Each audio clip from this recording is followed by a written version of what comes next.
ओम श्री शक्ति नमः। ओम श्री शक्ति नमः। ओम श्री शक्ति नमः। ओम श्री शक्ति नमः। ओम श्री शक्ति नमः। ओम श्री शक्ति नमः। शिव जी के किराता अवतार के प्रसंग में श्री कृष्ण द्वारा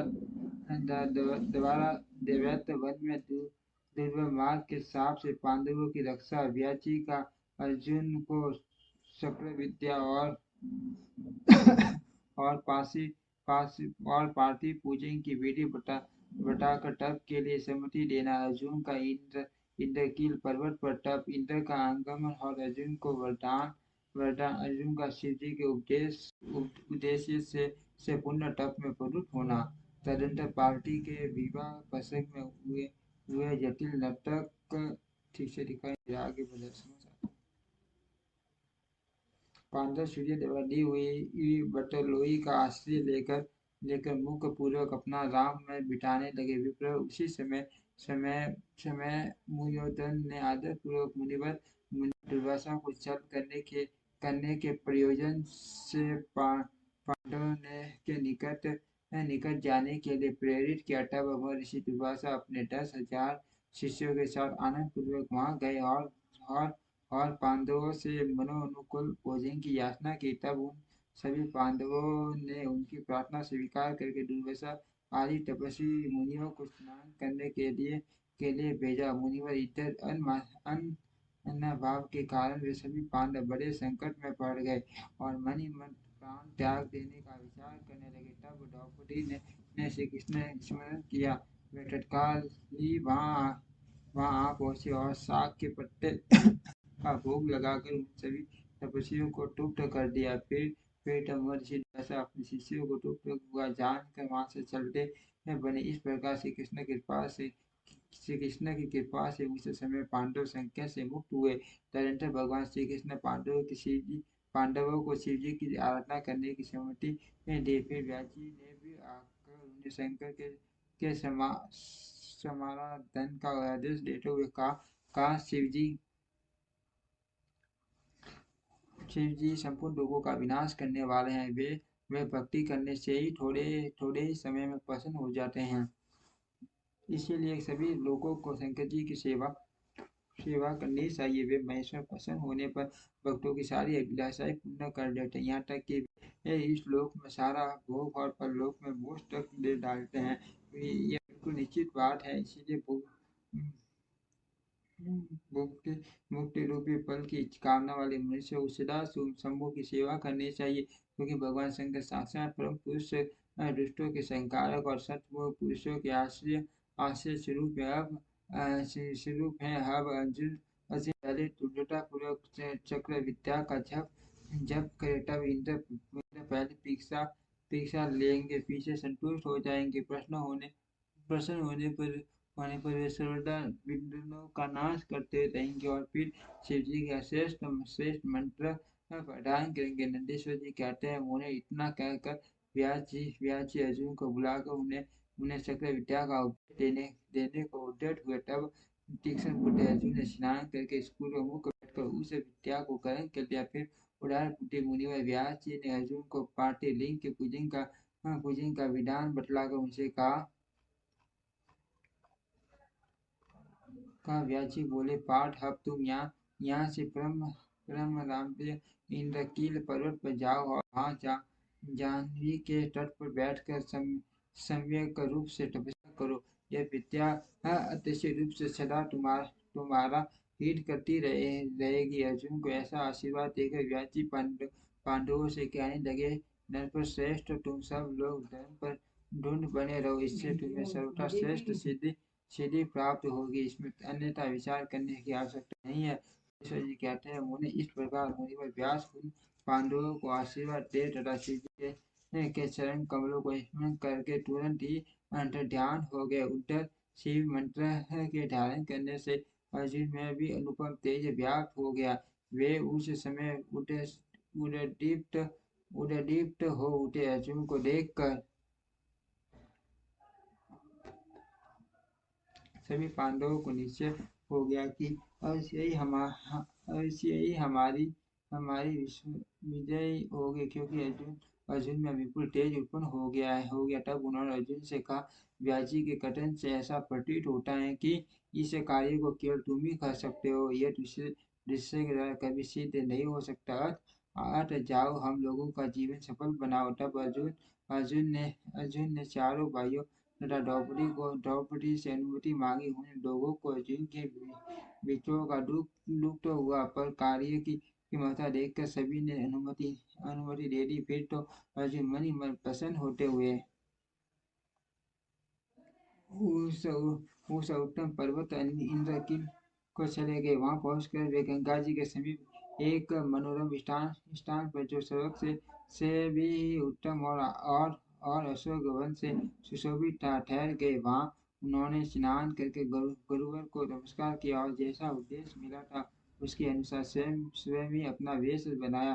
फिर पहले मन ही मन इंद्रियों का आकस अवकाश अवकाश करके वे आसन लगाकर बैठ गए, तथा समसूत्र वाले सुंदर पार्थिव शिवलिंग का निर्माण करके उनके आगे अनुपम तेज और राशि शंकर का ध्यान करने लगे।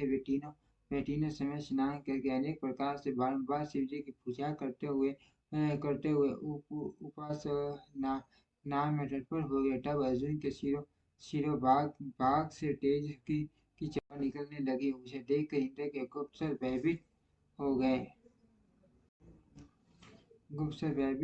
वे सोचने लगे कि यह कहाँ कब कब आ गया।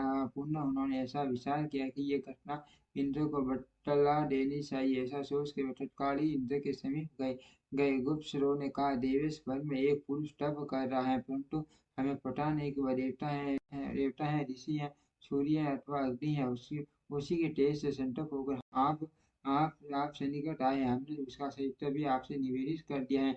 अब आप जैसा उसे समझे वैसा वैसा करे। नंदीश्वर जी कहते हैं, उन्हें उन गुप्त चरों के ये कहने पर इंद्र को अपने पुत्र अर्जुन का सारा मनोरथ ज्ञात हो गया।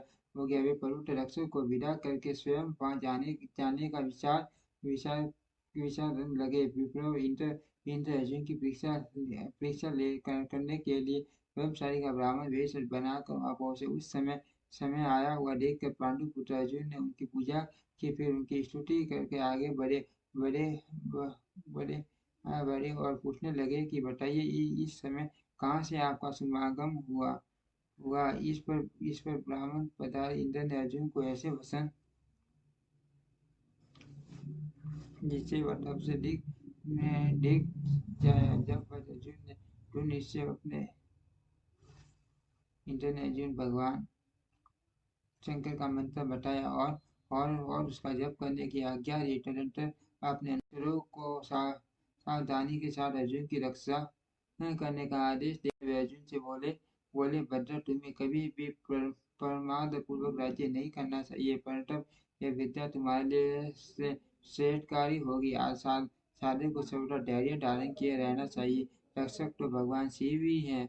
शिव है रक्षक तो भगवान शिव हैं ही। वे संपत्ति और फल भोग से दोनों न संपान रूप से देंगे, इसमें तनिक भी संशय नहीं। नंदीश्वर जी कहते हैं, मुने इस प्रकार अर्जुन को वरदान देकर देवराज इंद्र शिव जी के शरण कमलों को स्मरण करते हुए अपने अपने अपने भवन को लौट गए। तब महावीर अर्जुन ने भी तुरेश्वर को प्रणाम किया और फिर वे मन में वश कर इंद्र के उपदेश अनुसार जी के उद्देश्य से तपस्या करने लगे। ओम श्री शक्ति नमः। ओम श्री शक्ति नमः। आगे बढ़ा। इसमें शंभु के सनातन पंचाक्षर मंत्र का जप करते हुए घोर तप करने लगे। उस तपस्या का ऐसा उसके तेज प्रकट हुआ जिससे देवगण विस्मित हो गए। पुण्य वे शिव जी के पास गए और समाहित चित से बोले देवताओं ने कहा, सर्वेश एक मनुष्य ने आपके लिए तपस्या निरंतर प्रभु, वह व्यक्ति जो कुछ चाहता है उसे आप दे क्यों नहीं देते। नंदेश्वर जी कहते हैं, उन्हें यह कहकर देवताओं ने अनेक प्रकार से उनकी स्तुति की। फिर उनके शरणों की ओर दृष्टि लगाकर वे विनम्र भाव से खड़े हो गए। तब तब उदार बुद्धि एवं प्रसन्नात्मा माँ प्रभु शिव जी उस वचन को सुनकर उठकर हर्ष पड़े और देवताओं से इस प्रकार बोले। शिव जी ने कहा, देवताओं, अब तुम लोग अपने स्थान को लौट जाओ। मैं सब तरह से तुम लोगों का कार्य संपन्न करूंगा। ये बिल्कुल सत्य है, इसमें संदेह की गुंजाइश नहीं है। नंदीश्वर जी कहते हैं, मुने शंभु शंभु के उस वचन को सुनकर देवताओं को पुण्य निश्चय हो गया। तब वे सब अपने स्थान को लौट गए। इसी समय मुंह नामक दैत्य शुकर का रूप धारण करके वहां आया। विप्रेंद्र उसे उस समय मायावी दुरात्मा दुर्योधन ने अर्जुन के पास भेजा था। वह जहाँ अर्जुन स्थित थे उसी मार्ग से अत्यंत वेग पूर्वक पर्वत शिखरों को उगाड़ता वृक्षों के सीन बीन करता तथा अनेक प्रकार के शब्द करता हुआ आया। तब अर्जुन की भी दृष्टि उस मुख नामक असुर पर पड़ी व शिव जी के पाठ पंजों का स्मरण करके ये विचार करने लगे। अर्जुन ने मनी मन कहा, यह कौन है और कहाँ से आ रहा है? ये तो क्रूर कर्मा दिखाई पड़ रहा है। निश्चय ही यह मेरा अनिष्ट करने के लिए आ रहा है। इसमें तनिक भी संशय नहीं है, क्योंकि जिसका दर्शन होने पर अपना मन प्रसन्न हो जाए वह निश्चय ही अपना हितैषी, और जिसके देखने पर मन व्याकुल हो जाए वह शत्रु ही है। आचार से कुल का शरीर से भोजन का वार्तालाप शास्त्र ज्ञान का और नेत्र स्नेह का परिचय मिलता है। उस आकार से चाल ढाल से श्रेष्ठता बोलने से तथा नेत्र और मुख से विकार से मन के भीतर का भाव जाना जाता है। नेत्र 4 प्रकार के कहे गए हैं, उज्ज्वल, सरस, तेज और लाल। विद्वानों ने इनका भाव भी पटक पटक बतलाया है। मित्र का सहयोग होने पर उज्ज्वल दर्शन श्रवण से नरम कमीनी के प्राप्त होने पर वह व शत्रु के दिख जाने पर दाल हो जाते हैं। ये इस नियम के अनुसार इसे देखते हैं इंद्रिया कलुषित होती और शत्रु हो और मार डालने योग्य है। मेरे लिए गुरु जी की आज्ञा भी ऐसी है कि राजन, जो तुम्हें कष्ट देने के लिए उद्यत हो उसे तुम बिना किसी प्रकार का विचार किए मार डालना। तथा मैंने इसलिए आयुध भी तो धारण कर सकता है। यह विचार कर अर्जुन बाण का संधान करके उठकर सीधे खड़े हो गए। इसे भक्तवत्सल भगवान शंकर अर्जुन की रक्षा, उनकी भक्ति की परीक्षा और उस दैत्य का नाश करने के लिए शीघ्र ही वहां आ पहुंचे। उस समय उनके गणों का युद्ध भी था और वे मान अद्भुत लिखित गर्भ धारण किए हुए थे। उनकी काश वही थी। उन्होंने वस्त्रखंडों से ईशान ध्वज बांध रखा था। उनके शरीर पर श्वेत धारियां चमक रही थी।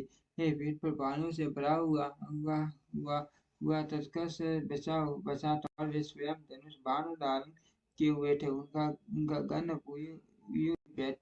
बैठी साज सज्जा से युक्त था। प्रकाश शिव बिलराज बने हुए थे। वे सेनाध्यक्ष होकर तरह तरह के शब्द करते हुए आगे बढ़े। इतने में सूर्य की गुरीत का शब्द दसों दिशाओं में गूंज उठा।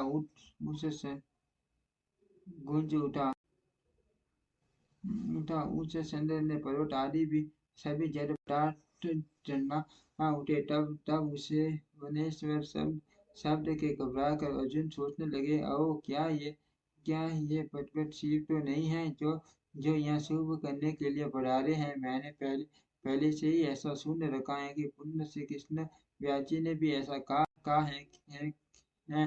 देवताओं ने भी स्मरण करके ऐसी घोषणा की है कि शिव जी कल्याण और सुख दाता है। वे मुक्ति प्रदान करने के कारण कहे जाते हैं। उनका नाम स्मरण करने से मनुष्य का निश्चय हो कल्याण होता है। जो लोग सर्वभाव से उनका भजन करते हैं उन्हें सफल में भी दुख का दर्शन नहीं होता। यदि कुछ दुख आ ही जाता है तो उसे कर्म जनित समझना चाहिए। सो में बहुत तक की आशंका होने पर भी थोड़ा उठा अथवा उसे विशेष रूप से प्रारब्ध का ही दोष मानना चाहिए, अथवा कभी कभी भगवान शंकर अपनी इच्छा से थोड़ा अधिक दुख भुगता कर फिर निसंदेह उसे दूर कर देते हैं। वे विप्र को अमृत और अमृत को विप्र बना देते हैं।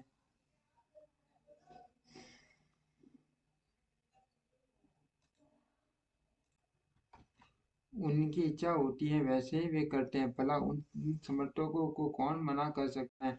अन्य प्राचीन भक्तों की भी ऐसी ही धारणाएं थी। अतः भावी भक्तों को सदा इसी विचार पर अपने मन को स्थिर रखना चाहिए, लक्ष्मी रहे अथवा चली जाए, मृत्यु आंखों के सामने ही क्यों न उपस्थित हो जाए, लोग निंदा करें अथवा प्रशंसा, परंतु शिव भक्ति से दुखों का विनाश होता ही है। शंकर अपने भक्तों को चाहे वे पापी हो या पुण्यात्मा सदा सुख देते हैं। यदि कभी वे परीक्षा के लिए भक्तों को कष्ट में डाल देते हैं, तो अंत में दयालु स्वभाव होने के कारण वे ही उसके सुखदाता भी होते हैं। फिर तो वह भक्त उसी प्रकार निर्मल हो जाता है जैसे आग में तपा हुआ सोना शुद्ध हो जाता है। इसी तरह की बातें मैंने पहले ही भी मुनियों के सुख से सुन रखी है। अंत में शिव जी का भजन करके उसी से उत्तम सुख प्राप्त करूंगा। अर्जुन ये विचार कर ही रहे थे कि तब तक बाण का लक्ष्य भूत व सुअर व आँख और साउद्र शिव जी के भी उस सुअर के पीछे लगे हुए दिख पड़े। उस समय उन दोनों के रथ के मध्य में वह अद्भुत चिकित्सा दिख रहा था, उसकी बड़ी महिमा भी कही गई है। तब भक्त भगवान शंकर अर्जुन की रक्षा के लिए बड़े वेग से आगे बढ़े। इसी समय उन दोनों ने उस सुगर पर बाण चलाया। शिव जी के बाण का लक्ष्य उसका पूछ भाग था, और अर्जुन ने उसके मुख को अपना निशाना बनाया था। शिव जी का बाण उसके पूछ भाग में प्रवेश करके मुख से रास्ते से निकल गया, और शीघ्र ही भूमि में विलीन हो गया, तथा अर्जुन का बाण उसके पिछले भाग से निकलकर बगल में ही गिर पड़ा। तब वह शुक्र रूपधारी दैत्य उसी क्षण मरकर भूतल पर गिर पड़ा। उस समय देवताओं को मान हर्ष प्राप्त हुआ। उन्होंने तो जय जयकार करते हुए पुष्पों की वर्षा की। फिर वे बारंबार नमस्कार करके स्तुति करने लगे। उस समय उन दोनों ने दैत्य को उस क्रूर रूप की ओर दृष्टिपात किया। उसे देखकर शिव जी का मन संतुष्ट हो गया, और अर्जुन को मान सुख प्राप्त हुआ। तथा अर्जुन मन ही मन विशेष रूप से सुख का अनुभव करते हुए कहने लगे, ओ ये श्रेष्ठ दैत्य परम अद्भुत रूप धारण करके मुझे मारने के लिए ही आया था, परंतु शिव जी ने ही मेरी रक्षा की है। निसंदेह उन परमेश्वर ने ही आज इसे मारने के लिए मेरी बुद्धि को प्रेरित किया है। ऐसा विचार कर शिव नाम कीर्तन किया, और फिर बारंबार उनके चरणों में प्रणाम करके उनकी स्तुति की। ओम श्री शक्ति नमः, ओम श्री शक्ति नमः, ओम श्री शक्ति नमः, ओम श्री शक्ति नमः, ओम